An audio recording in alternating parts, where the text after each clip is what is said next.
કેમ છો? મજામાં? સુવાક્યોની દુનિયામાં, સુવિચારની દુનિયામાં આપનું સ્વાગત છે. મારા મિત્રો, એવું કહેવાય છે કે આજની દુનિયામાં જે કોઈ પણ સફળ વ્યક્તિ કહેવાય છે, મહાન વ્યક્તિ કહેવાય છે, તેની પાછળ તે વ્યક્તિનું પોતાને સ્વયં સંચાલિત કરવાનો ગુણ છે. મારા મિત્રો, આવી જ કોઈ વાતને સુવિચાર તરીકે મેં લખ્યો છે.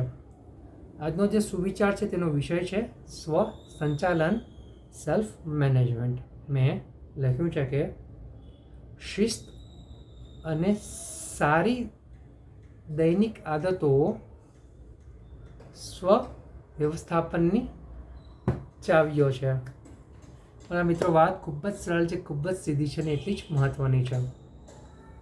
આજના સમયની જો સૌથી મુશ્કેલ, સૌથી ચુનૌતીભર્યું, સૌથી ડેડિકેશન માંગતું કોઈ કામ હોય તો તે છે સેલ્ફ મેનેજમેન્ટ. ખુદને સંચાલન કરવું, ખુદને સંચાલિત થવું તે બહુ જ અઘરું છે, પરંતુ શક્ય છે.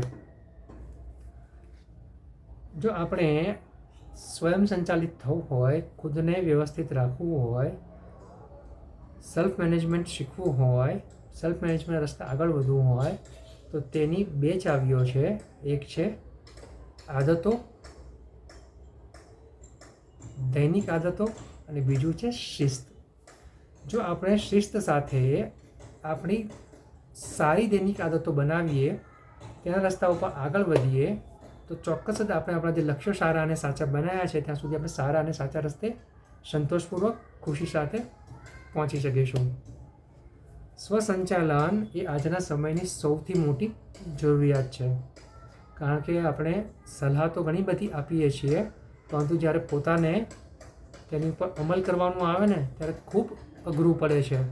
અને જ્યારે માણસ ખરેખર શિસ્તથી, સારી દૈનિક આદતોથી આગળ વધે છે ત્યારે તે વ્યક્તિને પોતાને સંચાલન કરવું, પોતાને સંચાલિત રાખવું ખૂબ સહેલું પડે છે અને તે વ્યક્તિ ગોલ પ્રાપ્તિના, લક્ષ્ય પ્રાપ્તિના માર્ગ ઉપર સારા અને સાચા રસ્તે સંતોષપૂર્વક, ખુશીપૂર્વક પહોંચી શકે છે. તો બસ મારા મિત્રો, સ્વસંચાલનનો, સેલ્ફ મેનેજમેન્ટનો આ ગુણ આપણા હૃદયમાં ઉતારીએ, આપણા મનમાં ઉતારીએ અને આપણા જીવનને ઓર વધુ સારું બનાવીએ. Thank you.